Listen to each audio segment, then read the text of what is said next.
আমরা এখন যে জায়গাটায় আছি এটা বাংলাদেশের একমাত্র মিডিয়া, যেই মিডিয়াটায় অফিসে আসলেও দেখা যায় যে প্রচুর গাছপালা এবং সবুজে ভরা একটা জায়গা, যেখানে পশু পাখি বা হচ্ছে অনেক রকমের পাখির কলতান পাওয়া যায় এবং অনেক পাখির আওয়াজ আছে। বা বাংলাদেশে আমরা বিভিন্ন মিডিয়াতে ঘুরলেও আমরা কিন্তু এরকম সবুজ গাছগাছালিতে ভরা এবং গ্রিন একটা অফিস আসলে বাংলাদেশের কোনো মিডিয়াতেই নাই।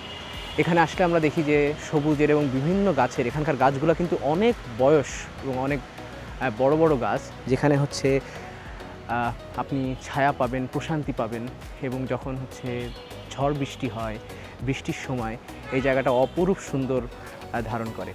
সো এটাই ছিল বাংলাদেশের আমার দেখা মতো একটাই মিডিয়া, যেই মিডিয়াতে সবুজে ভরা এবং একটা গ্রিন অফিস বলা যেতে পারে।